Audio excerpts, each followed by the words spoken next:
Iya Intinya benar. ketika Rasul mencontohkan pola pendidikan ya, kepada generasi muda itu, mungkin nih semua teman-teman ya, mau yang di, ruangan ini atau teman-teman yang mendengarkan podcast ini, coba jadi patokan untuk pendidikan anak-anak kita dan pendidikan kita sendiri. Hadis ke-19 dari Arba'in An-Nawawiyah. Hadis Arba'in kan cuma 42 tuh, cari hadis yang ke-19, udah cakep banget tuh. Ya, jadinya, Allah memerintahkan kita, Rasulullah SAW memerintahkan kita. Bagaimana caranya agar Allah standby di Hadis depan kita, Arba'in gitu kan ya. ke-9. Hadis Arba'in ke-19. Jadinya memang diperintahkan ihfazillaha yahfazka. Jagalah larangan dan perintah Allah, niscaya Allah akan senantiasa menjagamu. Bismillahirrahmanirrahim. Assalamualaikum Ustazah Erika. Waalaikumsalam warahmatullahi wabarakatuh. Selamat datang Ustazah ke Batam. Ini udah Ahlan wa keberapa ya sahlan. Ustazah mampir di Baitul Hikmah? Keberapa ya mampir di Udah Baitul sering ya? Hikmah? Oh, sering sih ya, mungkin kali ke-5 ya? Apa keempat? Keempat. Oh gitu. Tapi Heeh. datang ke studio baru sekali Ke ya? studio baru sekali. Karena studionya juga baru Baru. Ustazah. Jadi Iya. ceritanya panjang sih kan kita tuh apa ya, kalau terutama saya Heeh kan orang heeh. bukan nggak punya background pesantren ya, orang awam lah yang datang ke kajian. Iya. Kemudian ketika hadir di Baitul Hikmah tuh, obrolan di sini sebenarnya obrolan sama dengan ibu-ibu yang lain Mhm. sehari-hari gitu, cuman ada isinya gitu Ustazah. Jadi Iya. kalau yang saya tangkep tuh kayak misalnya kita lagi sesuatu yang terjadi di luar gitu tuh, nanti pas ngobrol sampai sini, "Oh Iya. iya dulu kan pernah ada nih kejadian di masa Rasulullah, Iya. ada di Al-Qur'an." Jadi kenapa enggak, obrolan ini kita ini ya, kita bawa keluar supaya yang lain Iya. juga mudah-mudahan terinspirasi kalau ngobrol harus ada maknanya Iya, gitu. betul betul. Atau dari obrolan jadi ilmu gitu ya. Iya bener.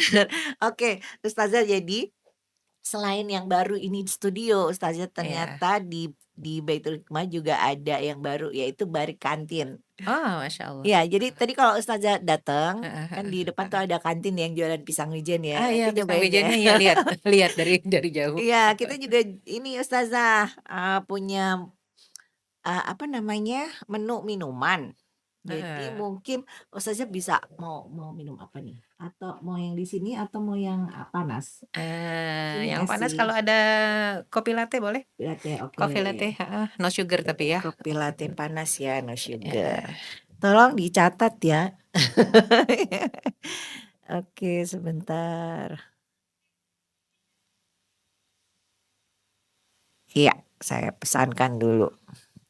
Oke, Ustazah, eee, sekarang ini kan lagi ngetren banget tuh Mhm. obrolan kita di luar sana nih. Kita ngikutin aja apa yang diobrolin orang-orang ya, Ustazah. Asal nggak ngikut ngegosip ya. Oh, gitu. Jadi tentang karena ini, menjadi pembahasan yang nggak Iya. pernah habis ya tentang sesuatu yang terjadi di luar sana, di mana ketika seseorang, dia apa namanya, sudah memiliki keluarga gitu ya, suami Mhm. istri, kemudian si suami ini akhirnya memutuskan untuk mungkin membagi hatinya dengan yang lain kayak gitu. Mhm. Dia menikah lagi kah, atau mungkin, belum sampai menikah dan itu akhirnya menjadi huru-hara kayak gitu. Ustazah, ya Mhm. sebenarnya, kalau di dalam Islam sendiri gimana sih mengatur ini Ustazah? Kayak, Oke. seseorang mau menikah lagi, apakah dia Iya harus minta izin istri dan lain-lain kayak gitu, mungkin iya. Ustazah boleh nggak Boleh boleh. share? Berani nih ya kita bicara tentang poligami ya. Berani dong, karena itu banyak terjadi dan kita Iya harus iya. tahu ilmunya. Betul betul. Karena bicara poligami berarti bicara tentang hukum Islam ya. Mhm. Jadi jangan bicara tentang, perasaan dulu, tentang hukum Islam berarti ya. Bismillahirrahmanirrahim. Alhamdulillah, Allahumma sholli wa sallim wa barik ala Rasulillah. Ngobrol santai ya Ya, tentang poligami. Ya, jadi mungkin, terlepas dari banyaknya kontroversi dikarenakan ketiadaan ilmu atau kurangnya ilmu, ya sehingga menganggap poligami itu, satu hal yang harus dikerjakan, pertama ya. Jadi kayaknya hukumnya wajib, padahal hukum menikah itu ada 5. Mau menikah istri ke-1, kedua, ketiga, keempat itu pasti terjebak dalam 5 hukum. Entah itu hukumnya wajib, atau sunnah, atau mubah, atau makruh, atau haram. mmm, Mau menikah ke-1, kedua, ketiga, keempat terjebak dalam 5 hukum. Artinya itu yang bisa mengukur apakah dirinya wajib menikah, atau wajib menikah lagi, itu yang laki-laki nomor 1. Karena perempuan kan nggak, menentukan ya, perempuan tidak meminang dan perempuan tidak menafkahi dalam Islam ya, mhm. kita bicara konsep Islam. Perempuan tidak mengambil peranan menafkahi, tapi dinafkahi, ya. Sehingga yang mengambil peranan untuk meminang, menafkahi adalah pria. Laki-laki. Makanya hukum menikah ini juga jatuhnya kepada pria. Perempuan tapi kan boleh dong dia pengen nikah, boleh banget. Ya dia boleh dong masuk status, skala wajib menikah, karena memang khawatir jatuh ke dalam perzinahan, oh itu bukan boleh lagi. Sudah pasti setiap manusia ada, tadi ya, terjebak dalam salah satu hukum, masalahnya adalah kalau perempuan yang menghandle-nya adalah walinya. Walinya nih misalnya walinya perempuan berarti orang tuanya, kalau orang tuanya nggak ada, pamannya, kalau pamannya bapak dan bapaknya nggak ada, pamannya nggak ada, kakeknya nggak ada, berarti abangnya gitu Mhm. kan ya. Larilah ke orang-orang laki-laki yang ada di sekitarnya. Sebagai contoh saja, Umar bin Khattab ketika Hafsah ditinggal wafat sang suami, jadi janda dong. Iya. Itu Umar sibuk tuh menawarkan Oh, Hafsah, iya. ya ke Abu Bakar. Dia tahu Abu Bakar udah punya istri, tawarin lagi ke Utsman bin Affan. Umar juga tahu kok Utsman udah punya istri, tawarkan lagi ke Ali bin Abi Thalib. Umar juga tahu Ali itu sudah punya istri gitu, tapi tetap aja ditawar-tawarkan. Tiga-tiganya nolak. Nolaknya bukan nolak nggak mau, geleng-geleng. Ternyata mereka geleng-geleng apalagi Abu Bakar. Nanti Abu Bakar ceritanya las gitu ya, kenapa dia, menggeleng. Ternyata memang karena Abu Bakar pernah mendengar mimpinya Rasul, dan mimpi Rasul adalah wahyu. Jadi kata Rasul, "Saya kok pernah bermimpi ya, mimpiin Hafsah." Nah udah, Oh, Masya kata Allah. kata Abu Bakar, Jadi kode nih. udah kode, nggak bisa diiyain gitu kan ya. Iya. Jadi akhirnya Umar dengan sedih sekali datang ke Rasulullah. "Heran ketiga orang sahabatku menolak putriku. Ya putriku nih janda gitu ya, janda yang ditinggal wafat, kok ditolak?" Nah padahal masyarakat saat itu mungkin orang akan mengatakan poligami, nah ini nanti kita akan masuk lagi ke dalam sejarah ya. Mhm. Jadi poligami itu bukan dari Islam. Poligami itu sudah ada dari sejak adanya dunia ini gitu ya. Iya. Jadi justru Islam itu membatasi. Ketika Mengatur Islam ya. datang mengatur. Jadi Mhm. ketika Islam datang ke Jaziratul Arab itu sahabat-sahabat yang masuk Islam itu banyak yang istrinya 10. Mmm. Ada yang 10, Oh. ada yang 9, ya ada juga yang 20. Itu kata Rasul, Mhm. pilih di antara istri-istrimu, paling tidak pilih 4. Jadi bukan cari nomor 1, 2, 3, 4 bukan ya. Iya. Tapi pilih di antara kesekian istrimu 4 aja, ceraikan yang selebihnya. Oh, gitu. Artinya apa? Karena memang sudah ada dari Iya. ya, coba Nabi Daud, Nabi Sulaiman itu kan istrinya ratusan. Oh, iya? Iya, istrinya ratusan, artinya sudah ada dari syariat-syariat terdahulu, Iya. bukan syariat Islam saja. Dan sekarang kalau kita mau lihat tontonan ya, ada di TV barat, namanya Sister Wife. Itu non-muslim ya, Mhm. non-muslim Sister Wife. Itu satu suami memiliki beberapa orang istri, ada yang 4, ada yang sampai 10, tinggal di satu castle besar banget, dalam castle situ jadi anak-anaknya sampai 20 lebih, 30 lebih. Itu non-muslim, Nasrani, ya. Jadi di barat itu satu hal yang, nggak masalah dan tidak mengganggu ketika memang, tidak apa ya, tidak mengganggu masyarakat. Mmm. Ya mereka Iya. melaksanakan sendiri, mereka mengerjakannya dengan, sama-sama ridho, oh ya sudah hukum itu akan jalan, apalagi kalau negara-negara tertentu ya. Nah ini kalau kita bicara tentang culture. Jadi, poligami udah ada dari sebelum Islam datang. Islam membatasi hanya 4 saja, jadi bukan Islam membolehkan dari 1 jadi 4 tidak. Islam membatasi dari ratusan jadi 4. Oke. Dan ayatnya jelas sekali kalau surat An-Nisa, "Wa in khiftum alla ta'dilu fawahidah." Kalau takut nggak bisa adil terhadap yang 4, maka satu saja. Itu kan yang nggak Terhadap pernah yang 4 ya, berarti terhadap yang 4. berarti ada kemungkinan yang merasa tidak adil itu bukan Iya yang pertama gitu ya? iya, jadi pokoknya jadi perlakuan suami yang tidak adil terhadap istri yang mana saja. Oke. Ya, jadinya ya udah pertahankan satu saja, atau jangan coba-coba lebih dari satu kalau memang kamu bukan seorang yang adil, itu sebenarnya Mhm. pemahamannya ya. Jadi kalau Iya. balik ke tafsir, simpel banget. Cuman Masalahnya kita kan konsep nggak adil belajar itu itu kan. sendiri Nah itu adil dia, itu relatif nggak sih atau adil. mutlak? Adil itu proporsional, bukan Oke. relatif, bukan mutlak. Keadilan mutlak hanya milik Allah Subhanahu wa taala, Ya. ya. Jadi kalau manusia itu adil adalah proporsional. Contoh, kita punya anak yang satu usia 20 tahun, yang satu 5 tahun.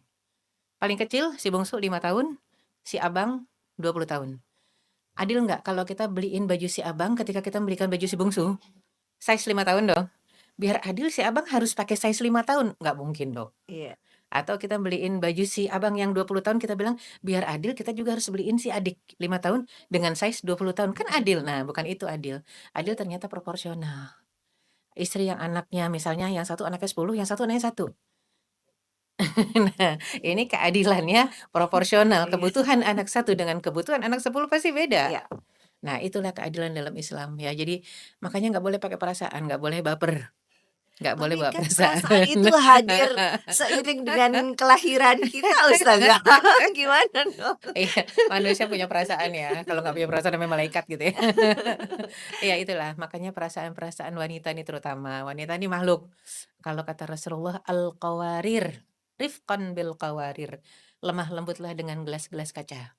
Ini bukan lagunya Nia Daniati ya, gelas-gelas kaca, tapi memang lemah lembutlah dengan gelas-gelas kaca kata Rasulullah, karena wanita ini rentan. Pasti kalau kaum feminis marah dibilang rentan. "Enggak, saya kuat," gitu kan ya. Kenapa? Karena mereka tersinggung harga dirinya ketika dibilang rentan. Tapi ada perempuan-perempuan lain yang mengatakan, "Saya pengen jadi yang rentan aja," Ya, gitu biar ya, dilindungi biar gitu. dilindungi. Oh, salah fatal itu ya. Jadi karena kita tuh butuh perlindungan bukan sama makhluk.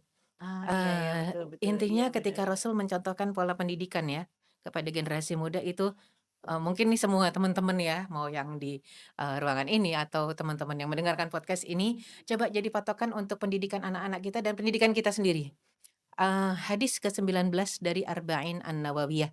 Hadis Arba'in kan cuma 42 tuh, cari hadis yang ke-19, udah cakep banget tuh.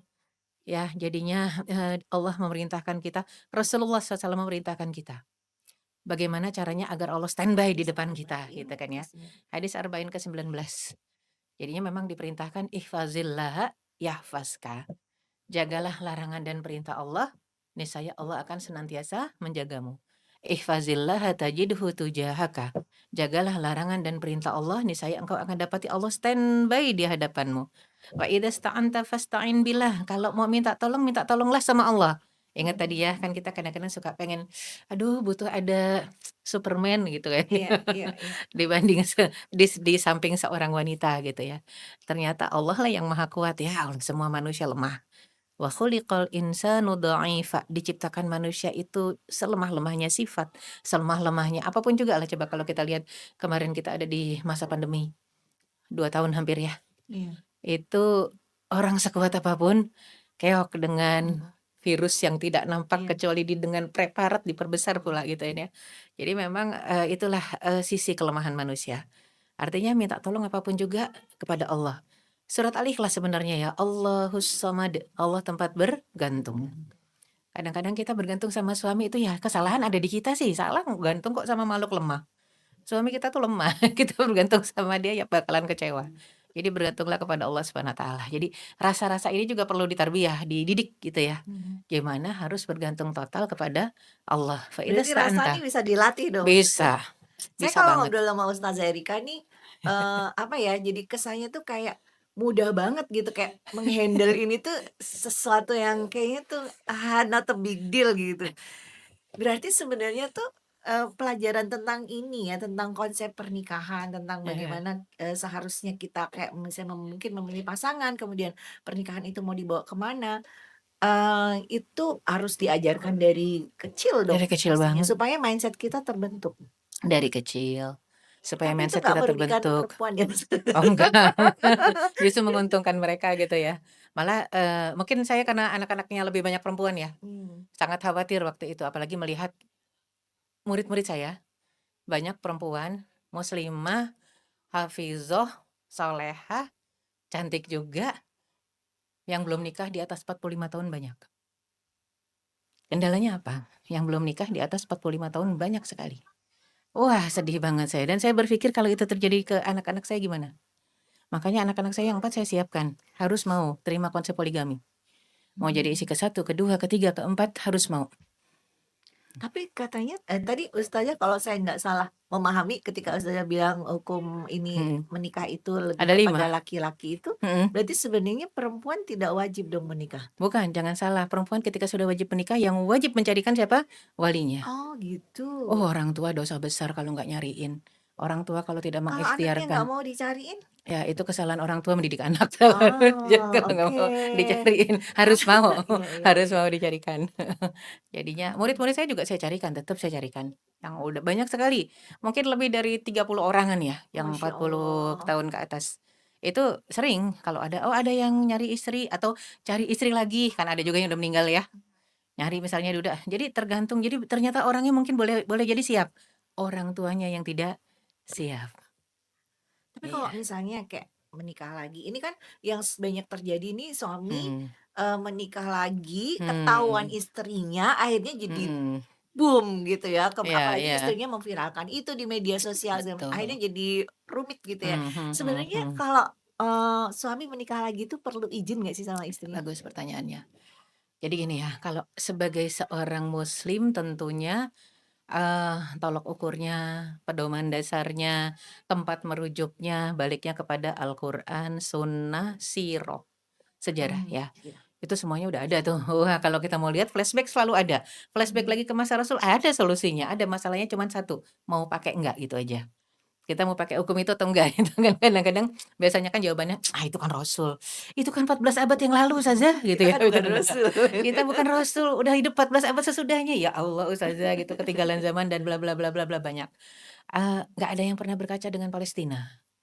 Masya Allah Palestina, makanya ujian paling berat karena Allah tahu mereka paling mampu diuji seperti itu. Masya Allah, coba bayangkan di tengah peperangan, nikah massal. Ada nggak nikah massal kita yang di tengah perdamaian kayak gini? Nggak ada. Anak-anak muda kita sekarang lagi krisis krisis identitas, krisis Iya. percayaan diri, krisis nggak mau nikah. Saya wawancara beberapa orang, ya Allah, beberapa orang pelajar lulusan agama, universitas agama, kadang universitas lulusan-lulusan Arab, nggak mau nikah dan ustazah nggak usah nyuruh-nyuruh kita nikah, nyari-nyariin jodoh nggak usah. Kenapa? Paling pernikahan tuh 3 bulan kayak yang sekarang terjadi ustazah, kita cerai nanti. Hah? Saya padahal lagi buat, Ma'ruf Center, Marwah Ta'aruf Center. Itu ngadain terus pelatihan pelatihan lagi, pelatihan sekarang udah batch 3, ngadain lagi pelatihan Daurah Munakahat, pelatihan pranikah dan pernikahan. Itu yang datang kalau misalnya, 30 akhwat, itu ikhwannya cuma 3, Oh iya. 30 akhwat, ikhwannya 3 gitu ya. Jadi kadang 2 apalagi kalau cuman 25 akhwat, ya bisa Iya. ditebak ikhwannya 1, 2. Ini kemana laki-laki? Ternyata laki-laki lebih takut menikah, karena mendengar Iya, tantangan-tantangan itu. saya Jadi jadi inget ini, anak saya berapa bulan yang lalu anak saya 2 heeh laki-laki heeh, Ustazah dan mereka heeh tuh udah 20-an ke atas. Berapa bulan yang lalu mereka ikut, seminar pranikah. heeh. Kemudian, waktu pulang kan saya tanya, "Gimana?" "Aduh Bu, pesertanya perempuan semua, yang cowok Nah, dikit banget." itu "Terus dia. berarti kalian ini dong sekalian nyari calon?" "Enggak," dia jadi sama aja. Iya, eee, ada ketakutan, cuman sekali lagi saya kembalikan itu kepada orang tua, kesalahan fatal Mhm. orang tua. Ada Tidak kita mendidik, dong berarti iya Ustazah tidak mendidik, laki-laki. tidak memberikan pemahaman. Nah kita sendiri juga belum paham, gimana dong? Harus belajar, makanya belajar itu long life education kan dari Islam ya. Minal mahdi ilal lahdi, dari dalam buayan sampai liang lahat, Jadi belajar tuh. pertanyaan tadi harus pakai izin atau enggak tuh Iya, gimana? makanya ini ya, kembali ke laptop, Mhm. kembali ke sirah. Iya, sirah, oke. Rasulullah SAW pernah ketika Allah berikan perintah menikahi Sofiyah binti Huyai dalam Mmm, peperangan ya, dengan, Bani Nadir.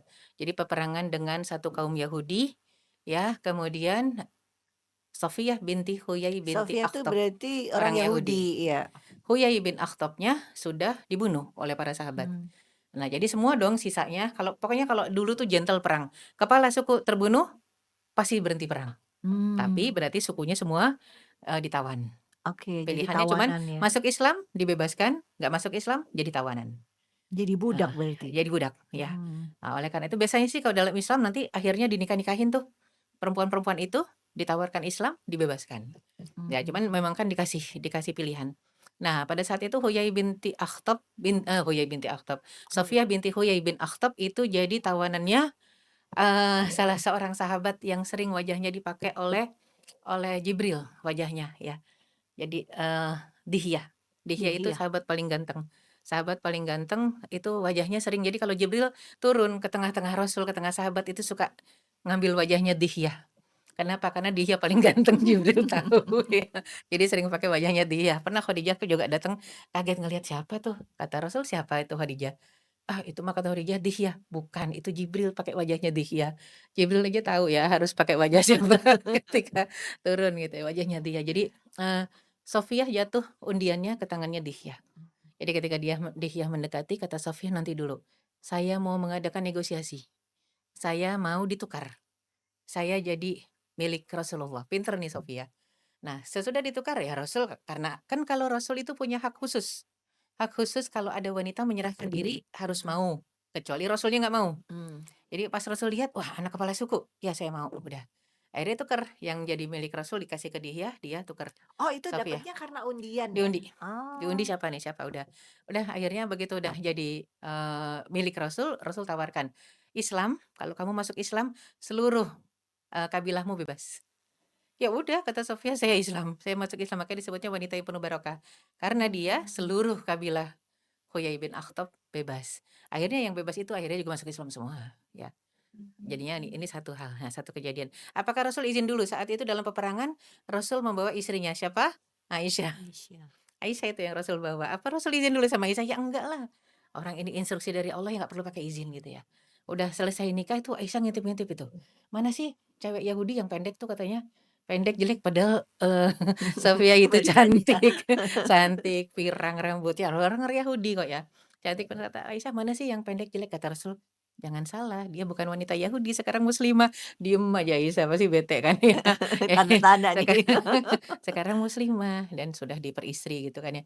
Jadi nggak ada tuh syarat untuk minta izin. Cuman mungkin orang yang mengatakan, "Iya tapi itu kan suaminya Rasul," gitu ya. Kalau suami kita beda. Ya jadi tergantung sebenarnya kalau kita pengen suami kita kayak Rasul ya kita harus bersikap seperti istri-istri Rasulullah mungkin ya. Istri-istri Wow. Rasulullah SAW jadinya, jadi selalu ada satu derajat yang Allah pertemukan.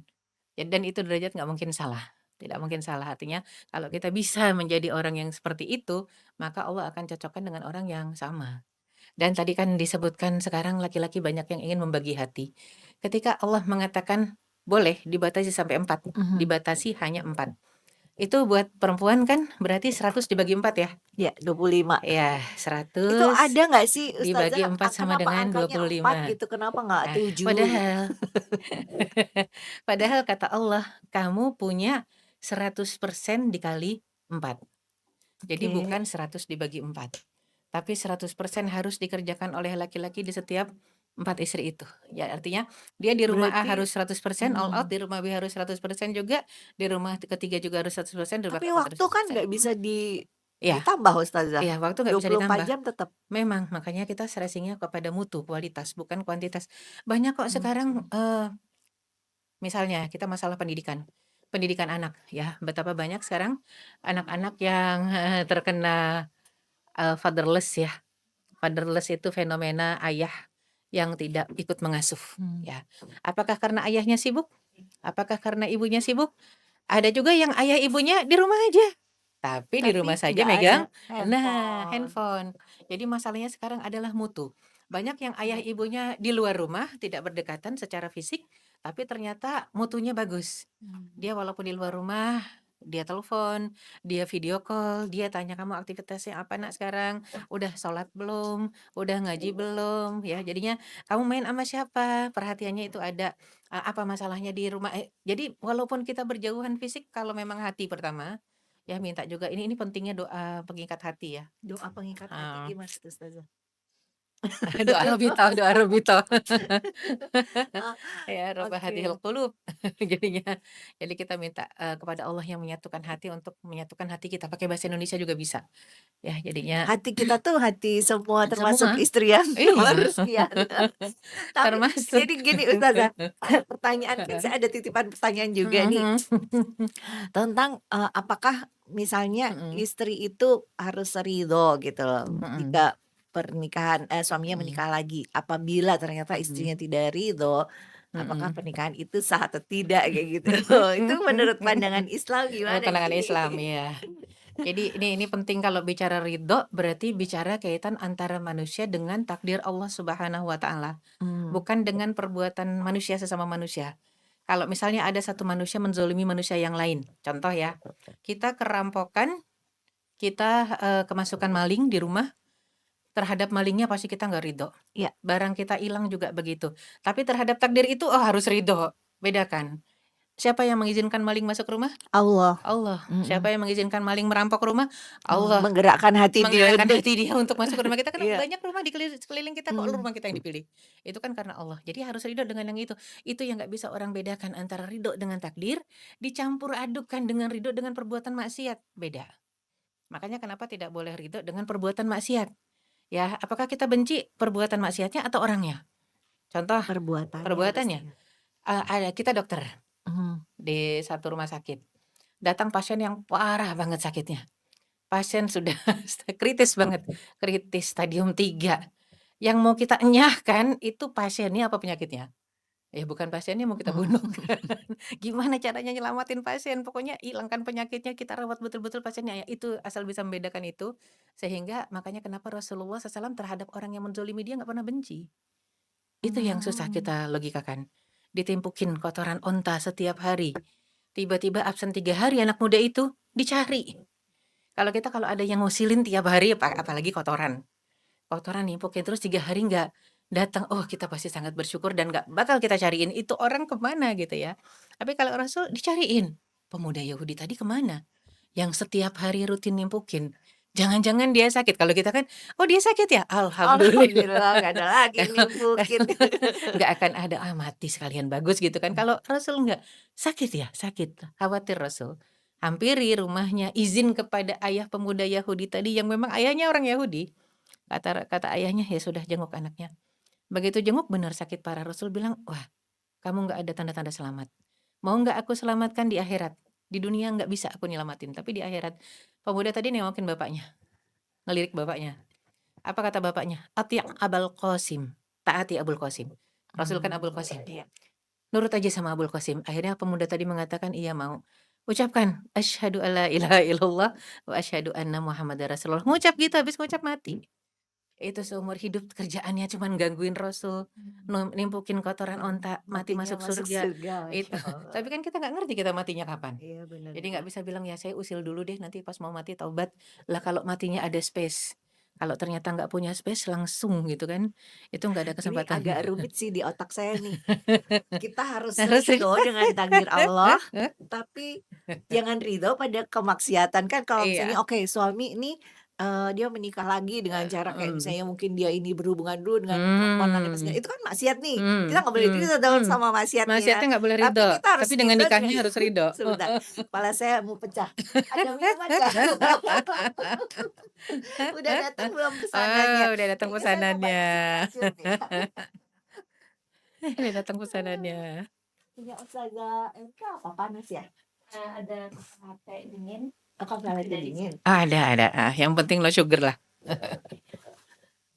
Aduh. Yang sudah manis tidak butuh gula. Cek. Yang ininya buat piringnya buat itu kali ya? Pisang. Masya Allah, Pisangnya di ada pisang dalamnya. wijen gitu. Ada pisang. Ini apa nih? Ada tulisan di atas. Ini kopi latte Ustazah. Terima kasih, Ini jazakillah khairan. signature. Aduh, boleh. Kayaknya pisang Masya jadi nggak Allah. aja kali Ustazah. Jadi kalau ini signature ini Ustazah, itu ada rasa coconutnya. Memang campur Iya, jadi campur coconut. setiap apa kafe kan harus punya Iya, signature iya, ya. iya, betul, betul. Ada Signature ciri kita khas. ininya apa namanya coconut. Dicampur buah coconut atau santan? Enggak sih apa namanya ada Flavor aja. ya. Oh, flavor. Bismillah, saya cobain ya. Jadi ini kayaknya mesti mulai belajar bagaimana caranya Nggak kita mau nih, mau nggak Bismillah. bagaimana caranya kita boleh untuk tidak ridho terhadap kemaksiatan tapi harap ridho terhadap takdir Ya. Allah. Ustazah mau pakai ini Terima kasih. atau mau pakai ini? Nah, Bang, mau serius dulu sebentar. Oke. Kayaknya Serius sebentar pertanyaannya ya. ini bisa taruh Pertanyaannya. sini ya Iya, saya. Mangga. Jadi penting membedakan. Ketika ada beberapa pasien konseling ya, datang, Ustazah, suami saya maksiat. Iya. suami saya selingkuh, saya dengerin dulu dia cerita panjang lebar, biasanya udah sejam setengah baru saya tanya, "Maaf saya mau tanya, definisi selingkuhnya apa?" "Ya selingkuh Ustazah, dia sama perempuan lain." "Perempuan itu istrinya atau bukan?" Dia diem. Ya artinya kalau suaminya sudah menikah bukan selingkuh, Oke. tapi kalau suaminya pacaran, iya itu selingkuh. Dia makin bengong gitu jadinya. Artinya definisinya diluruskan dulu, kalau dia pacaran, iya itu selingkuh. Dia deket-deket sama yang bukan mahramnya, itu selingkuh. Tapi kalau dia ternyata menikah, melamar orang, terus menikah lagi, ya bukan selingkuh, sekarang sudah istrinya. Ya makanya penting untuk mendefinisikan itu ya. Akhirnya dia bilang, "Iya tapi kan dia nikahnya nggak kasih tahu saya." Iya, sekarang nikah nggak kasih tahu memang tidak ada syaratnya. Dalam rukun nikah cuma 4. Ya, ada wali dari si wanita, kemudian ada saksi 2 orang, dan saksi harus soleh, lebih soleh dibanding wali ya. Saksi itu, kemudian ada akad nikah dan ada mahar. Itu aja rukun nikah. Saksi harus soleh. Saksi harus soleh, lebih Kalau soleh dari wali. kalau nggak soleh berarti nggak sah Nggak pernikahannya. sah. Udah saksinya nggak soleh, non muslim pula. Astagfirullah, banyak loh yang Oh kayak gitu. iya. Ada. Ya di Indonesia, di Jakarta kan sempet itu. Saksi pernikahan, nikah massal, saksinya Ahok. Non muslim ya, saya nggak ngerti lah Mmm. tuh Depak waktu itu mengadakannya berapa tahun yang lalu. Entah itu pasangan ratusan itu jadi apa ya. Tapi semoga dia hanya saksi tambahan, ada saksi semoga yang 2 orang. Itu kan 2 orang harusnya 2 orang per ini loh, per akad nikah. Kalau misalnya nikah massal, Mmm. Masal itu kan dalam arti rame-rame aja gitu, waktunya rame-rame. bersamaan, bukan berarti Iya. menikahkan satu. Nah iya, jadi kan memang masing-masing harus ada penghulunya nikah Mhm. massal itu. Masing-masing misalnya ada 100 pasangan, Mhm. ya harusnya satu pasangan Satu bener, pasangan. satu pasang ada saksinya juga Iya juga betul juga, kan harusnya. namanya Nah, masing-masing ya. masing-masing kan, jadi nikah massal cuman perayaannya sebenarnya. Mhm Nggak mhm. boleh, "Saya nikahkan semuanya," itu nggak jadi itu. Jadi harus ini yang paling penting, artinya tidak Mmm. ada masuk, syarat dan rukun, izin istri. Izin, oke. Hanya pemberitahuan. Adab itu ya, pemberitahuan. Tapi pemberitahuan itu kalau masuk masuk adab artinya tidak menjadi satu hal yang wajib. Kita ambil contoh Rasul seperti itu, contoh Umar bin Khattab seperti itu, Abu Bakar seperti itu, dan sahabat-sahabat juga nggak ada yang Berarti itu menjadikan nggak masuk. termasuk kategori menzolimi istrinya, Ustazah? Enggak. Makanya kenapa kadang-kadang suka dirahasiakan oleh sang suami yang belum berani, tanda kutip ya. Kenapa? Yang penting dia bisa menjaga sakinah mawaddah rahmah di rumah ke-1, ke-2, ke-3, ke-4 misalnya. Misalnya dia punya istri 4 nih ya. Atau dia punya istri 2, di rumah ke-1, ke-2 dia bisa sakinah mawaddah rahmah, dan perempuan itu kan kadang-kadang asal nggak ketahuan karena ada yang begitu. Saya baru pulang dari KL, ketemu dengan murid yang nikah jadi istri kedua di sana. Kan di KL, di Kuala Lumpur, legal poligami, Oh iya? legal. Di Indonesia juga legal kan? Maksudnya Oh tapi terus kenapa? ada aturannya gitu. Bukan legal kalau ada aturannya, kecuali Oh legal. gitu? Kalau di kalau di sana legal gitu. Oh, jadi kalau di sana legal, jadi isi pertamanya cuman mengatakan, "Abang kalau mau nikah lagi silakan, yang penting saya tak tahu, dan yang penting saya tidak tahu." Jadi isinya malah mengatakan yang penting saya tidak tahu, ya suaminya nikah lagi. Ya jadi memang nikah dengan istri, kedua janda. Janda itu murid Oh saya. bukannya itu harus diketahui, nanti kalau suami yang meninggal kan warisannya harus dibagi ke semua Nah, anaknya. jadinya pentingnya itu kenapa pernikahan harus diumumkan. Jadi Mhm. sebenarnya nikah siri dalam Islam nggak ada. Nikah siri itu nikah diam-diam ya. Makanya sekarang kalau ada yang bilang, "Nikah siri sah Nikah nggak siri itu Ustazah?" nikah yang tidak tercatat di KUA ya, Nah Ustazah? itu pengertian Indonesia. Kalau pengertian Islam nikah siri itu nikah diam-diam tidak diumumkan, itu tidak boleh. Karena Oh. dalam Islam itu ukhful khitbah wa'linun nikah. Sembunyikanlah, rahasiakanlah khitbah, lamaran, Iya tunangan, iya.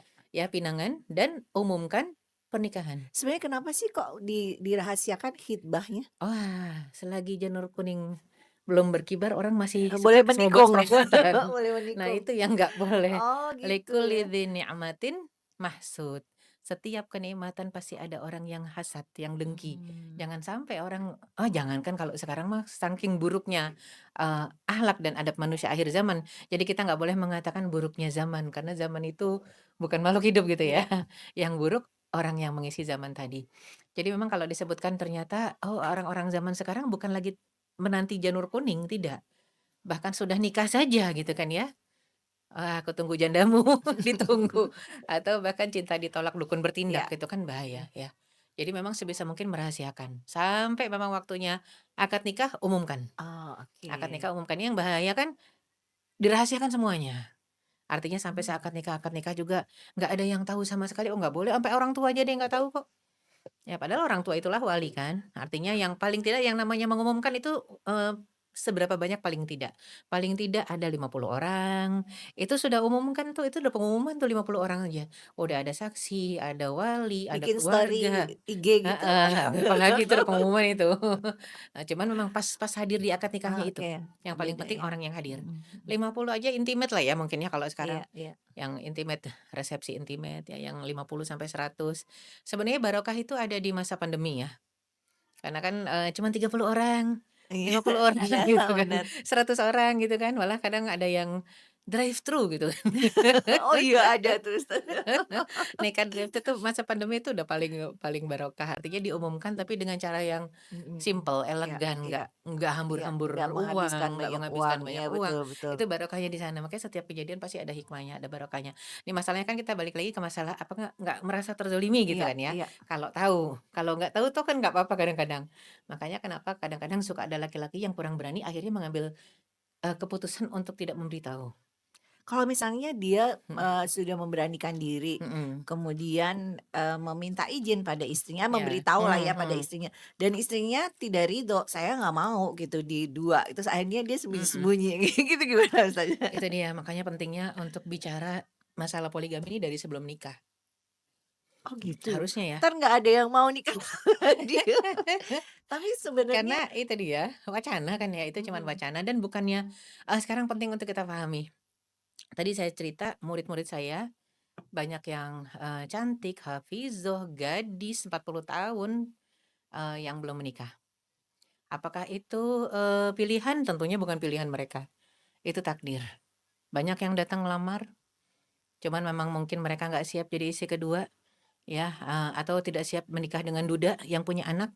Ada yang umur udah 40 dapat duda punya anak satu punya anak 2 orang tuanya nolak, ini saya gregetan sama orang tuanya. Anaknya udah 40 loh, didatengin duda 48 misalnya anak 2 nolak orang tuanya, cari duda yang tanpa anak. Wah, nanti dia akan merasakan mungkin ketika karena tidak ada ini lagi. Ustazah, maksudnya Heeh, konsep pernikahan itu sendiri kan mhm, ada orang, "Aku ngapain nikah?" gitu loh, "Aku sendiri aja udah happy, ngapain juga heeh, aku mesti kayak menceburkan ke dalam sebuah dunia baru yang aku nggak tahu nanti heeh. bakal menemukan apa," kayak gitu. Nah, Gimana tuh Ustazah? itulah karena konsep pernikahan kita bukan ibadah di otak kita.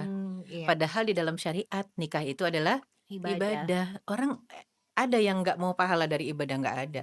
Makanya kenapa kata Imam Asy-Syafi'i, seandainya besok saya tahu saya mati besok nih. Mmm, Seandainya hari ini saya tahu besok mati dan saya masih sendiri, malam ini saya nikah.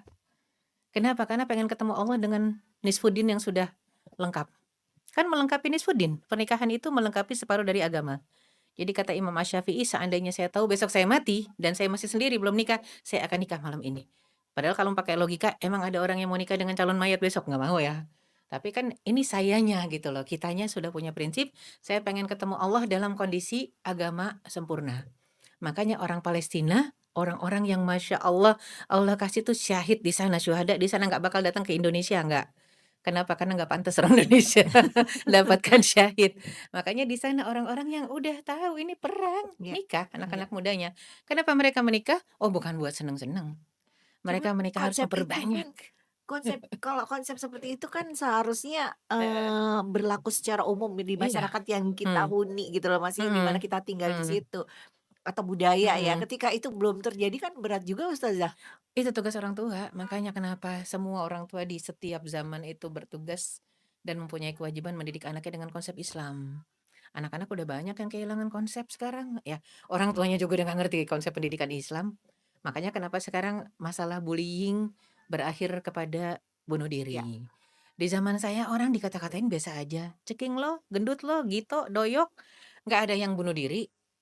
Dulu raport di masa saya ditulis angka 4 pakai merah, nggak ada tuh yang loncat dari lantai 4. Sekarang kan anak kelas 4 bisa loncat dari lantai 4 hanya gara-gara raportnya ada merahnya diejekin sama teman-temannya. iya. Dulu nggak ada. Mungkin karena, Pendidikan agama nggak pengaruh ada, iya, jelas.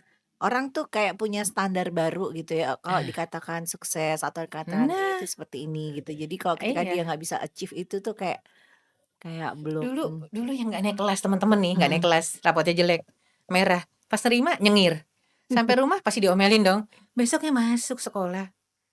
Beda sama kita kelasnya, kita naik kelas, dia enggak, iya main adik tetap kelas bareng, iya. nggak ada yang bunuh diri, nggak ada dulu bunuh diri. Dikatain doyok, gito. segala macam deh. Orang dulu kan mainnya fisik ya, kata-kataan anak kecil tuh. Karena Wah, dipanggil nama bapaknya heeh, gitu. sadis dulu. Mungkin kalau anak zaman sekarang pada bunuh diri semua kali. Tapi itu tergantung didikan orang tuanya. Makanya kalau orang tuanya ngerti agama, Mmm. memperkuat keimanan anaknya. Jadi artinya sekarang kan anak-anak banyak yang dididik dengan cara yang salah. "Nak, tugasmu belajar, apapun juga yang kamu hadapi di sekolah kalau ada yang gangguin bilang bapak, bapak yang maju." Lah anaknya nggak ada yang nggak ada yang tough, Iya, entar pengen ibunya jadi bilang bapaknya. ibu. Nah, Mhm. jadi memang ibu-ibu zaman sekarang udah pada jadi Wonder Woman ya. Iya. Jadi anak-anak pun beda. Kalau di masa Rasul itu ibu-ibu lemper, lembut tapi perkasa. Ya, lemper semua. Lemper. Oh, Lembut tapi perkasa. Kalau Ustazah. Jadi saya tuh kepikiran dari tadi tentang, konsep poligami tadi ya. iya Kalau iya. di Jawa nih, Mhm.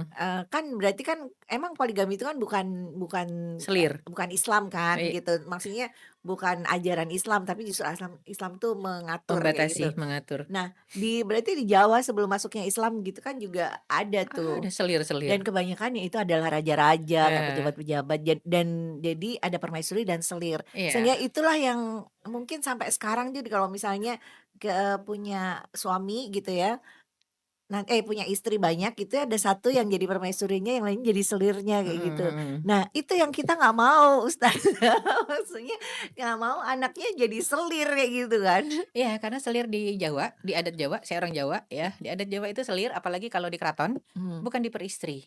Selir itu status budak, jadi tidak diperistri. Dalam Islam makanya perbudakan dihilangkan, Mmm. karena ketika budak ditiduri, bukan dinikahi. Mmm. Budak itu barang, makanya kenapa bisa dijual.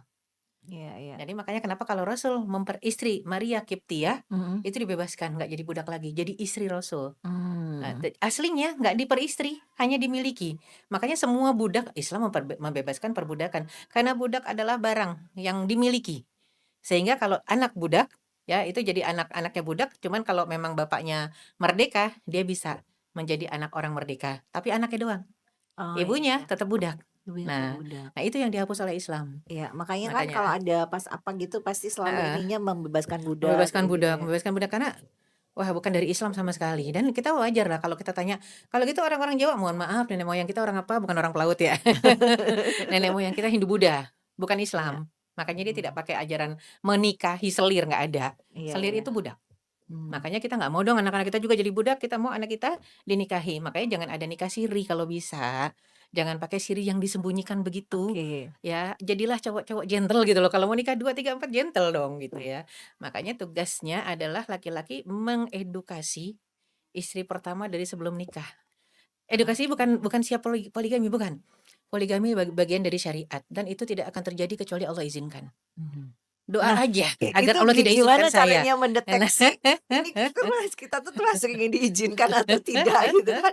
Istrinya merasa dia tidak diizinkan, suaminya merasa dia diizinkan. Enggak akan begitu. Contoh istikharah. 2 orang istikharah, Mhm. lagi ta'aruf nih. Oke. Ta'aruf sama-sama istikharah, bisa nggak jawabannya yang satu iya, satu enggak? Pasti ada yang salah nangkep sinyal kalau kayak gitu. Oke. Nggak mungkin satu iya, satu enggak. Kalau enggak dua-duanya, kalau iya, iya dua-duanya. Kalau ada yang, "Kok beda saya iya, kamu kok enggak?" Berarti ada yang salah nangkep sinyal ini. Ada yang ketika istikharah terbawa perasaan. Memang Mmm. sudah suka atau memang sudah nggak suka. Kan ada yang dari awal, "Hah, sama dia? Nggak mau ah." Padahal belum istikharah nih. Nggak boleh. Mmm. Istikharah dulu baru kamu tolak. Istikharahnya nolin nolin nolin. Ada beberapa anak saya gitu, Oke. nggak mau, nolkan dulu, jadi mau. Pas Ini hari kok ketiga, sama keempat, Ustazah Erika nih kayaknya hidup nih gampang banget deh. Ini ibu-ibu yang di sini ada yang mau bertanya nggak? Ada ya? Oh, Boleh, boleh boleh. boleh. Silakan Ustazah. Tadi Suaranya kedengeran nggak ya? kedengeran nggak? Kedengeran Kedengeran? ya? semua Ustazah, tadi Ustazah bilang kan dalam Islam tuh nggak ada nikah siri ya sebenarnya ya, Mhm. karena harus ada diiklankan. Iya, diiklankan. Berarti yang pada nikah siri itu berdosa dong ya? Iya, sirinya, heeh, sirinya siri pengertian siapa ya? Iya. Iya, siri. Kalau siri misalnya sudah ngundang 50 orang, Bukan siri belum lagi. tercatat itu bukan siri lagi tuh, cuman nikah yang belum tercatat. Harusnya segera catat gitu ya. Mmm. Ya siri Nikah yang sampai belum mohon maaf Ustazah, heeh. beberapa tahun, 2 tahun Nah, tidak disembunyikan, istri sembunyian gitu ya nggak boleh. berarti Itu dosa statusnya Ustazah ya? gimana Ustazah? Ya dosa menyembunyikan status ya. Kan kadang tetangga aja nggak tahu ya. Ada kan yang nikah tetangga nggak tahu ternyata dia sudah punya, suami gitu ya, itu yang bahaya. Ada nanti jadi batasan nggak fitnah. sih Nggak Ustazah? ada batasan, pokoknya batasannya adalah begitu akad siarkan, Ke disiarkan. berapa orang kayak gitu tuh? Ya, siarkan ke berapa orang, batasannya memang nggak ada. Cuman memang jangan sembunyikan agar tetangga tidak jadi fitnah. Misalnya orang taunya dia janda, Mhm. tiba-tiba kok sering berduaan sama seorang laki-laki. Nah, padahal tuh suaminya lah salah dia nggak ngomong, dia nggak cerita, dia udah nikah. Padahal dia pengen cerita tapi ternyata suaminya sudah punya istri juga. Nah, jadi serba salah kan, makanya kenapa laki-laki pun dituntut untuk gentle. Laki-laki bertanggung jawab, gentle, paham Islam, ngobrol dulu dengan, istri, bahkan yang sudah jadi istri kedua pun harus siap dia akan boleh jadi suaminya akan nikah lagi dengan ketiga, dengan keempat. Ya harus siap, jangan sampai dia siap jadi kedua nggak siap jadi punya adik lagi gitu Berarti ya. pengertian disembunyikan tadi itu, Heeh. disembunyikan dari istri pertama atau disembunyikan Dari tengah dari masyarakat, bisa masyarakat itu jadi bisa bisa jadi. jadi, heeh. Saya kalau di Indonesia kan, untuk menikah lagi secara resmi itu kan Mhm, butuh proses yang panjang tuh, harus ada iya keputusan pengadilan. Nah, iya itu yang mungkin, apa namanya, nggak mudah juga buat iya didapetin. Makanya orang pengertiannya ya udah nikah siri aja gitu, menikah tapi tidak dicatat di, negara iya. gitu. Sebenarnya nggak susah sih, gampang kok. Waktu dulu Ustadz Arifin Ilham juga gampang, mudah. Ustadz Arifin Ilham juga Cuman mudah, kalau tapi mungkin karena public figure ya, jadi mhm. dimudahin ya. Saya wallahu alam kalau misalnya memang yang bukan public figure ya, Mhm. jadinya kalau misalnya masyarakat biasa bukan public figure, boleh jadi prosesnya panjang, Iya karena harus ada prosesnya. persidangan berkali-kali. Iya jadi Heeh, sidangnya itu yang setahu saya yang pernah mhm, ada yang cerita ke saya tuh dia mhm. kayak ada izin dulu dari Iya istri iya, pertama kemudian, heeh, pengadilan itu heeh memutuskan heeh, apakah dia secara finansial bisa, heeh secara heeh. kesehatan dia bisa, kalau Iya memang iya. oke baru keluar tuh suratnya Iya, ada gitu. saksi-saksi yang mendukung, Mhm mhm. baru keluar. Emang prosesnya itu yang bikin lama itu proses, ya itu Tapi kan berarti masalah sistem. kalau misalnya Mhm mereka menikah nih, menikah mhm. lagi, terus tidak lewat negara, Iya, jadi hanya siri yang menurut heeh heeh. ini kita ya, pengertian kita. Tapi dia dihadiri oleh orang-orang dan keluarganya, Udah tetangganya sah, bukan itu bukan bukan siri siri, lagi. udah sah bukan siri itu. Contoh Walaupun istri pertama nggak tahu jadi disembunyikannya dari istri iya pertama. disembunyikan dari si pertama, itu sebenarnya bukan bukan siri itu, ya. Saya terus terang masih galau dengan menerima ini. Kalau Kayak galau berarti masih ada salah persepsi, masih ada salah mungkin persepsi. Jadinya gini, pernikahan itu takdir. Tadi mhm, makanya banyak yang cantik, solehah, hafizah, belum nikah. Tapi kok yang nggak solehah, nggak hafizah, udah nikah tuh, muda-muda bahkan ada 18 tahun udah nikah, 19 tahun udah nikah. Padahal nggak solehah, nggak hafizah, biasa-biasa aja ya. Pernikahan itu takdir. Yang penting diupayakan agar, eee, al kita pengennya nih ya, at-thayyibin lit-thayyibat. Agar orang yang baik dapat orang yang baik, laki-laki yang baik dapat perempuan yang baik, itu ikhtiar saja. Ketika disebutkan juga, "Wa ankihul ayyama minkum." Nikahkanlah orang-orang yang sendirian di antara kalian. Wassolihina min ibadikum wa imaikum. Dan orang-orang yang soleh, nikahkan dengan yang soleha walaupun mereka hamba sahaya ataupun budak. Artinya kita punya kewajiban bukan hanya menikahkan anak.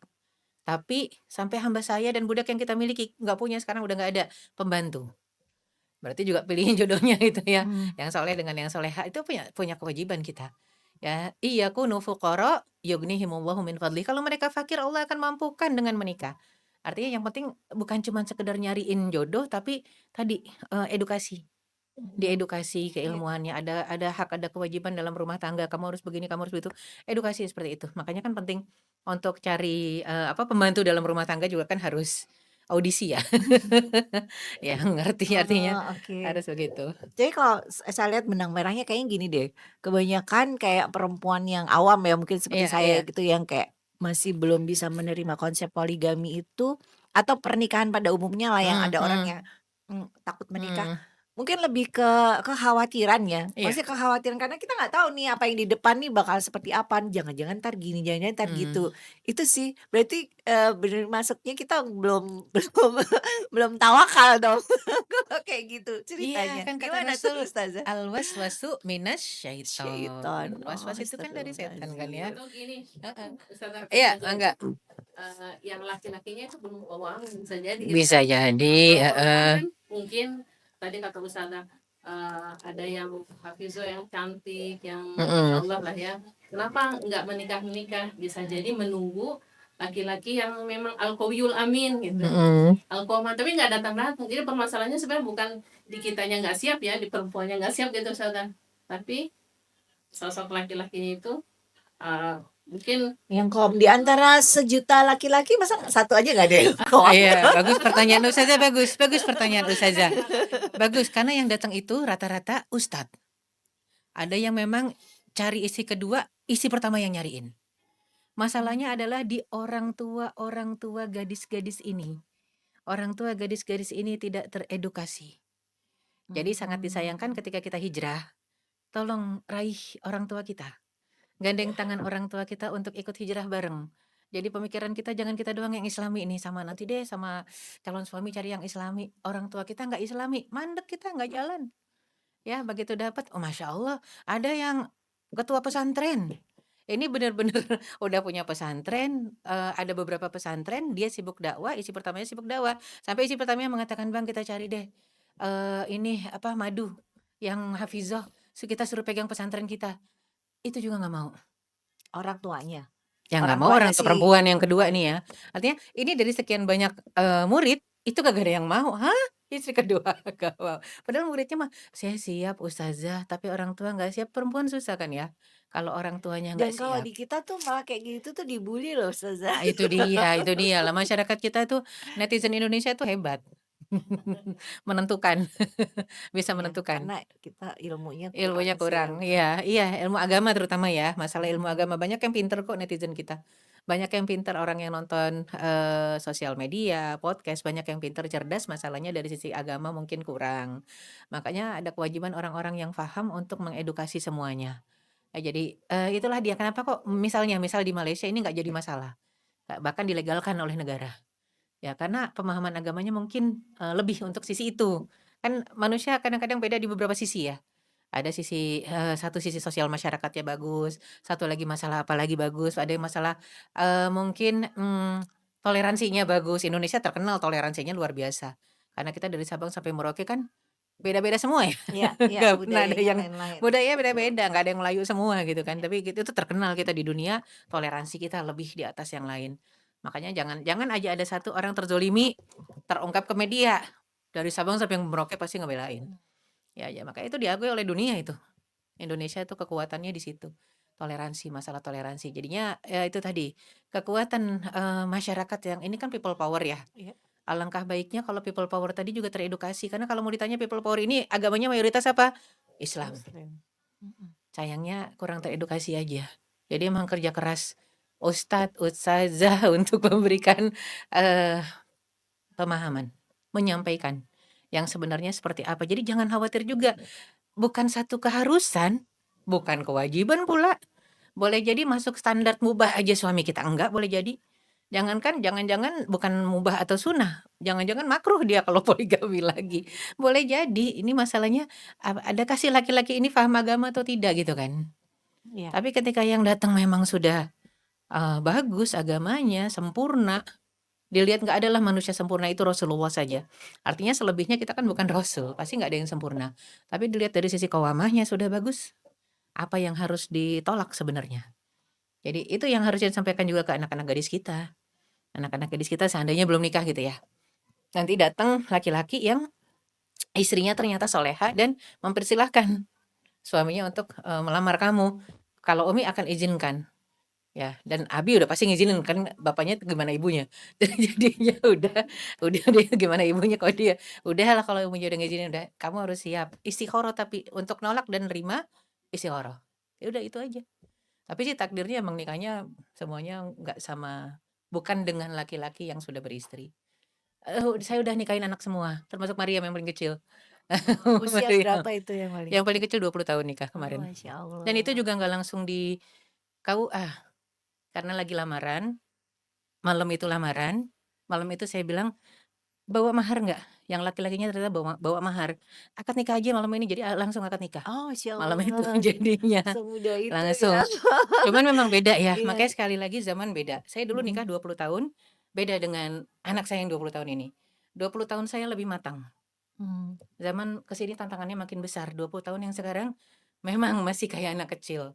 Walaupun dia mengatakan, saya sudah siap," tapi tetap masih masih harus kita bantu, kita iringi, kita dampingi, karena memang Sebenarnya kalau orang rasa orang bapernya tua masih banyak. sendiri sejauh Heeh. mana sih kayak kayak boleh apa ya, intervensi ke dalam rumah tangga anaknya. Kan anak ini kan mungkin belum secara mental mungkin belum Iya terlalu iya, siap, jadi kita masih tetap harus heeh, ngedidik kayak gitu. Itu iya. sejauh mana sih kita boleh intervensi Nah, gitu? balik lagi ke sirah ya, aduh lihat Rasulullah deh, aduh indah banget kalau kita baca Yang Rasul ya Fatimah sirahnya itu ya. ya? Fatimah sama Ali itu Rasul ikut bahagianya mereka. Tapi Mmm. sekalinya mereka berantem kan merahasiakan tuh ke Rasul ya. Kok tiba-tiba Rasul lihat di masjid kok Ali tiduran di lantai masjid. Dulu kan lantai masjid pasir bukannya Iya lantai kan, kalau iya. sekarang lantai. Ya Aba Turab kata Rasulullah. Wahai Abu Turab, kenapa? Karena berkalang pasir gitu kan. Mhm. Bangun, kum. Kenapa kamu di sini wahai Ali? Kenapa di sini? Bangun. Ternyata lagi musuhan, lagi berantem sama putrinya Rasul sama Fatimah. Ya udah pulang bareng yuk sama saya kata Rasul gitu. Karena kan mereka berdampingan. Coba lihat kubur Rasul. Kan samping-sampingan antara kamar Rasul dengan kamar Fatimah. Ayo pulang bareng. Udah, begitu diajak sampai rumah, Rasul tidur di kasur mereka di tengah, sampingnya Fatimah, sampingnya Ali. Tangan keduanya jadikan satu di perut Rasul. Kenapa kalian tidak menyertakan aku dalam pertengkaran kalian sebagaimana kalian menyertakan aku dalam kebahagiaan kalian? Ah, Allah, itu kan, bapak mertua yang so Masya sweet Allah. ya. Jadi Dan boleh ya? jadinya, dan mana ada bapak mertua kayak Rasulullah. Mmm. Ali ketika ditawarkan, kata Rasulullah, "Aku lihat kok Fatimah kayaknya suka sama kamu. Kamu suka nggak sama Fatimah?" "Suka," kata Ali. "Kenapa nggak lamar?" "Maharnya apa?" kata Ali. "Saya nggak punya mahar." "Apa?" kata Rasul. "Bukannya dulu pernah pinjam baju perangku? Sekarang aku berikan baju perang itu kepadamu, jadikan itu mahar." Kan dijual sama Ali. Ada satu riwayat bahkan bukan dijual, diserahkan ke Fatimah. Tapi riwayat yang kuat ternyata dijual, berapa dinar gitu dapatnya, Mmm. dikasihkan ke Fatimah. Ada sekarang bapak mertua yang bantuin calon mantu untuk beliin mahar buat putrinya. Saya Jarang rasa nggak ada, kayaknya. bukan jarang, nggak Oh ada. nggak ada ya? Nggak ada. Kayaknya susah sekarang ya, karena Mhm. ego kita besar, kita tidak membayangkan pernikahan itu adalah sarana ibadah. Apalagi Rasul mengatakan, "La yura bainal mutahabbaini ilan nikah." Aku tidak melihat ada solusi paling tepat di antara dua orang yang sudah saling suka, saling mencintai kecuali nikahkan.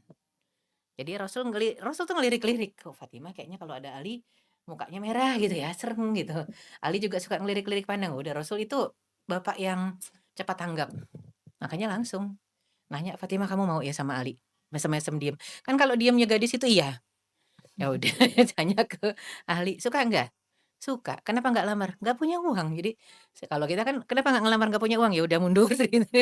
Kalau ini enggak, Wah, Masya Allah. Kayak kita butuh ratusan tahun nih buat mengubah mindset kita untuk bisa Baca sirah, berubah dengan sendirinya. Baca sirah, selami tafsir, selami hadis, insya Allah akan berubah menjadi lebih baik. Berarti kan baca ya, balik iya lagi Iqra, iya Iqra, iya, Iqra, Iqra, Iqra, baca, betul. Belajar dari ini, belajar. belajar dari apa yang sudah pernah terjadi ya, Ustazah, ya? Insya Allah, cuman masalahnya kan kita untuk belajar ke belakang males ya, kita belajarnya future aja kan. Mhm, Futuristik kan semuanya, iya masa depan, iya, futuristik, ayo. Tahun mhm. berapa? Gimana Indonesia 2035? Gimana Indonesia 2045? 2045. Masa Iya, depan nggak akan benar. pernah ada ketika kita tidak berkaca ke masa lalu. Padahal sebenarnya sejarah itu berulang ya, Oh berulang, cuman mungkin berulang, versinya aja yang berbeda ya, berulang Ustazah. dalam bentuk beda. Mhm Ingat, mhm. kalau saya sih selalu prinsipnya NKRI harga mati. Eee, karena ada bahaya laten di tengah kita ya, Mhm komunis itu akan mhm. selalu ada, hati-hati. Anak-anak muda kita sekarang udah begitu, nggak mau sholat, cari yang simpel, Iya hati-hati. iya, benar benar. Banyak orang yang akhirnya kayak dia memilih gnostik, dia Agnostik, percaya sama udah Allah banyak. percaya sama Tuhan tapi Ada tidak percaya Tuhan pada tapi agama. nggak percaya Mhm agama, cuman percaya dan, ngerinya agnostik ini nggak terikat pernikahan dia, kan nggak percaya aturan agama, hidup mmm. hidup bareng aja lah. Jadi kayak barat itu kan agnostik, hidup bersama, kalau mereka udah yakin udah punya anak baru, "Would you marry me?" Lah udah punya anak 2 baru ngelamar, dan itu seneng banget kalau dilamar. Karena mereka ngerasa orang yang punya komitmen yang mau melamar. Oh, Kalau sekarang oke. kan dalam Islam mah harus komitmen dulu. Mhm Ya mhm. udah tahu bakalan ke depan akan ada ujian, walaupun ujian itu gelap apa bentuknya. Kalau mereka kan nggak pengen tahu dulu ujiannya apa nih. Ya udah hidup bersama, udah ya Allah kumpul kebo dulu, baru "Will you marry me?" Ah, dan itu yang anak muda kita suka sekarang.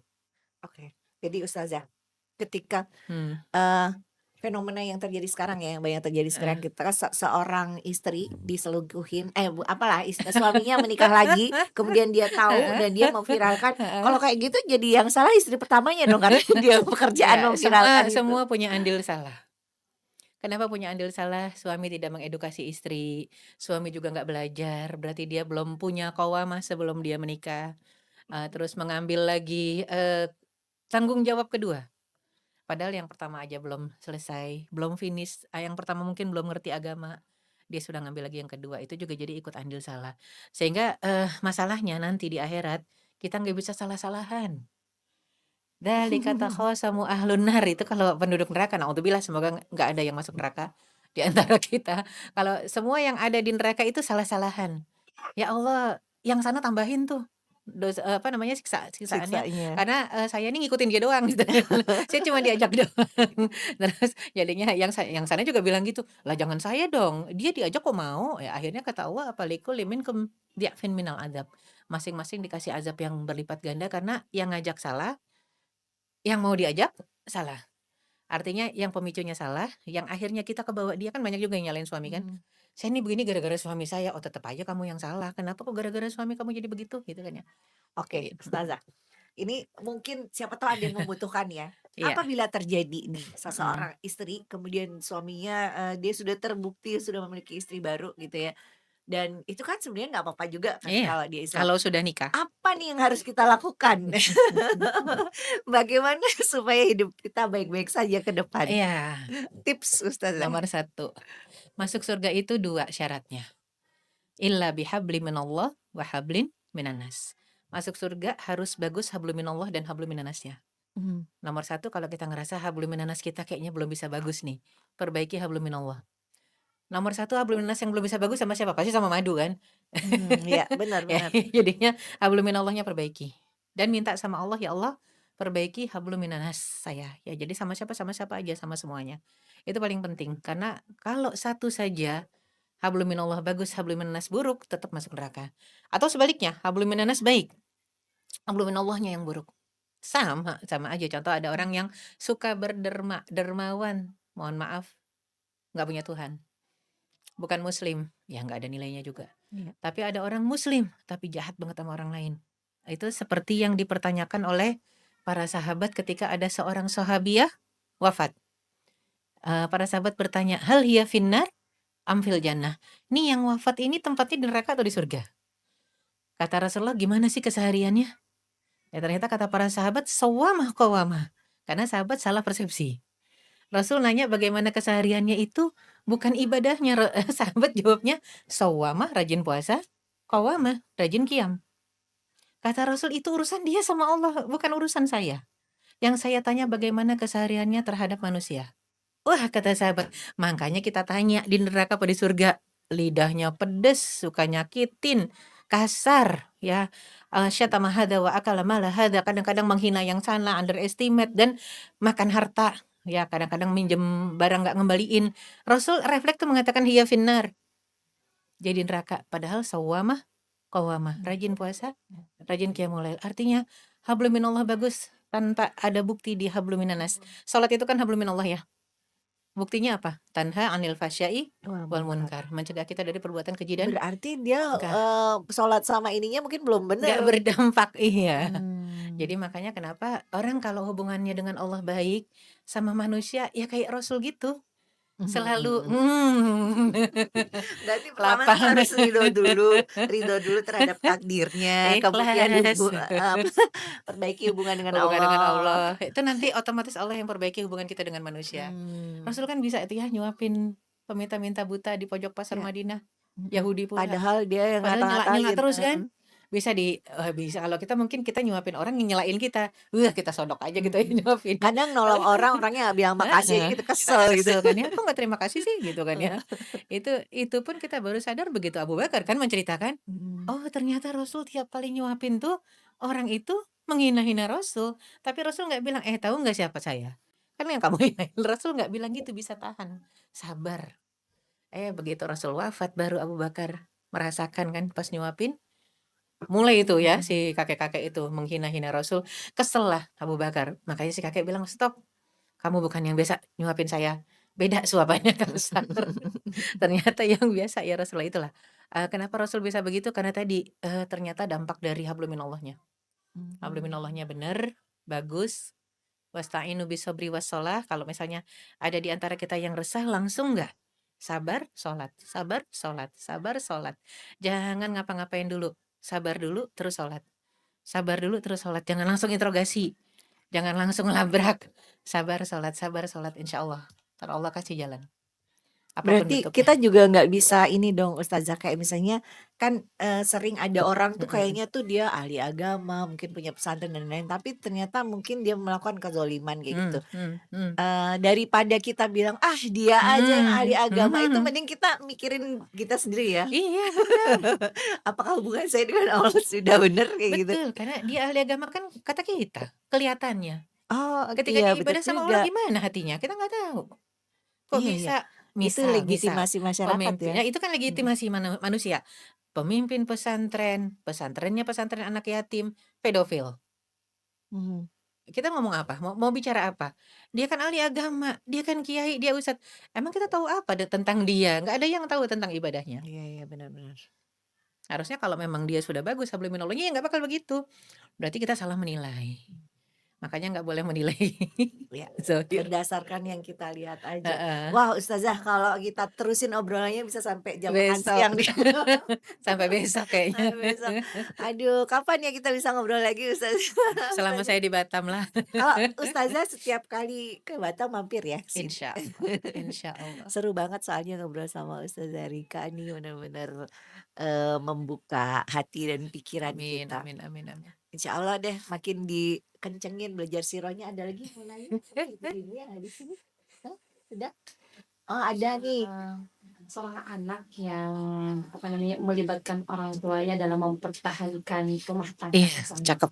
Apakah seorang anak itu akan berdosa karena istrinya itu kayak meribetkan, menzolimi orang tua padahal i usia orang tuanya kan Udah. Oh, ya misalnya orang. ya Ini kayak anak ini berarti anak laki-laki.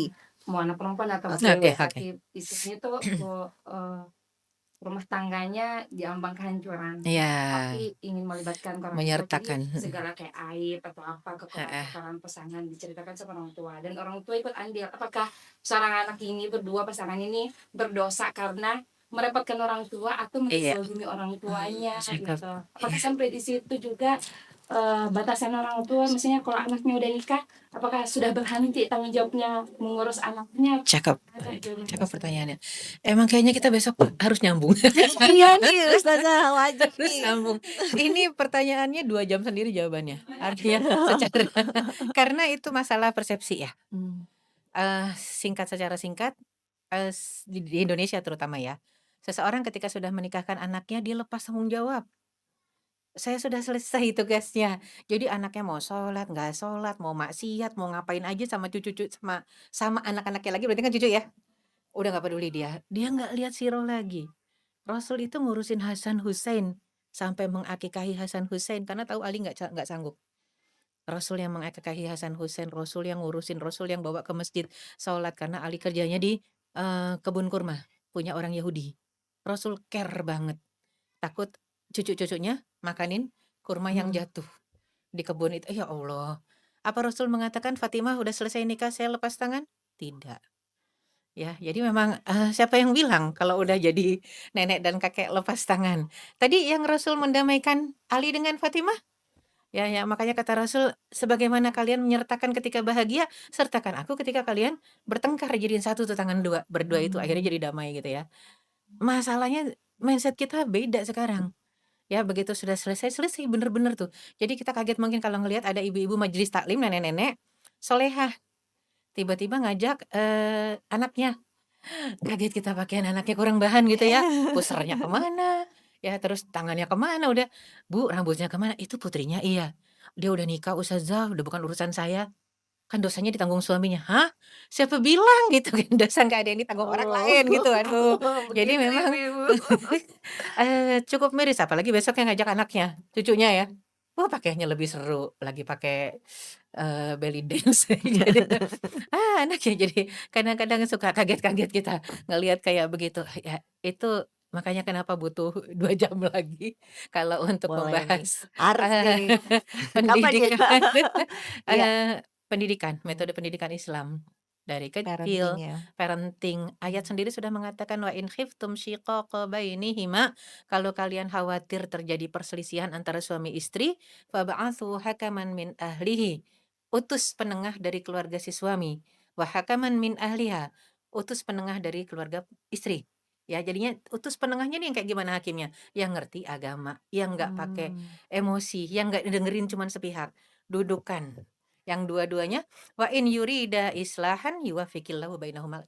Artinya ketika sudah didudukan, udah dicari titik temu, akhirnya dua suami istri ini sadar, ya udah deh kita damai aja, Allah yang akan menyatukan semuanya. Karena mmm, penengah-penengahnya juga orang yang adil, bukan iya, yang, "Udahlah saya ada di pihak, si istri kan, saya akan belain si istri itu habis-habisan, si perempuan ya habis-habisan," nggak gitu.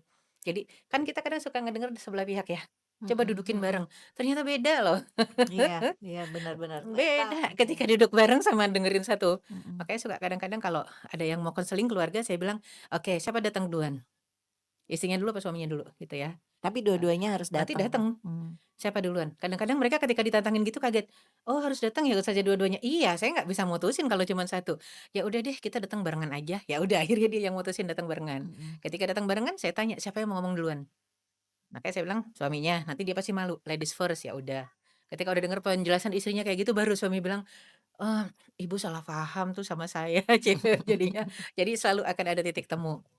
Karena oh, hanya salah paham aja kadang-kadang. iya Salah iya, paham jadi apalagi perempuan ya, ada PMS kalau yang belum menopause. Salah pahamnya lebih, ternyata cuman gara-gara salah paham meruncing. Ya udah mau PMS nih Kak, "Kayaknya suami saya nggak suka sama saya Ustazah, saya minta dipulangin aja." Emang suaminya bilang mau nyerain? Enggak. Tapi udah 3 hari ini diem aja, pasti lagi pusing urusan kantor. Jangan paksa laki-laki bicara kalau lagi pusing urusan kantor. Ya kenapa? Karena laki-laki kalau ngomong bahaya kan. Kalimat talak ada di lisannya, mendingan dia diem daripada dia ngomong. Jadi nanti juga ada waktunya benar, begitu udah selesai masanya sendiri dia ngomong, minta maaf sama istrinya, ternyata emang urusan kantor dia mau dirumahkan, mau di-PHK tapi dia nggak bisa cerita gitu kan, sampai ketemu solusinya baru dia cerita. Ada hal-hal mmm, yang kita suka nebak-nebak, perempuan tuh kan suka penasaran dan nebak iya, akhirnya kan OVT, overthinking. Jadi orang tua boleh ikut serta, bahkan dianjurkan untuk ikut serta sebagai penengah, bukan berat sebelah. Penengah yang menyatukan, kecuali KDRT. Silakan menjadi penengah yang memisahkan. Kalau fisik ya, KDRT fisik. Wallahu a'lam bishawab. bahkan dulu Nabi Ibrahim aja pernah Oh justru iya. menyarankan anaknya untuk ini, Selesai, karena kan mhm. ternyata istrinya mungkin istrinya Nabi Ismail kalau sekarang yang disuruh cerai sama Nabi Ibrahim, mungkin yang suka curhat di wall kali ya. Kalau dulu kan belum ada wall, belum ada media. Iya, benar benar. "Nggak kenal laki-laki ini siapa, tiba-tiba cerita, itu Ismail nggak pulang-pulang, kalau pulang nggak bawa, rezeki yang cukup." "Oh gitu ya, ya udah pesenin," kata Nabi Ibrahim. Ganti. Suruh ganti palang pintu ya. Oke. Dia nggak tahu Oh, mertua yang datang gitu kan. Orang iya laki-laki iya. nggak dikenal kok dicurhatin. Nah itu dia, mungkin kalau Mhm. sekarang udah di-wall Di wall, curhatnya. heeh. Jadi kalau, if you have any problem don't, face it, not Facebook it Iya. gitu. Oke, sudah selesai Ibu-ibu, nggak ada lagi. Aduh makasih banyak ya Ustazah, Sama-sama. kita cicipi habis ini Boleh, pisang hijaunya. Sebelumnya kita, tutup dulu ya, obrolannya ya. insyaallah. Makasih, assalamualaikum warahmatullahi Waalaikumsalam warahmatullahi wabarakatuh.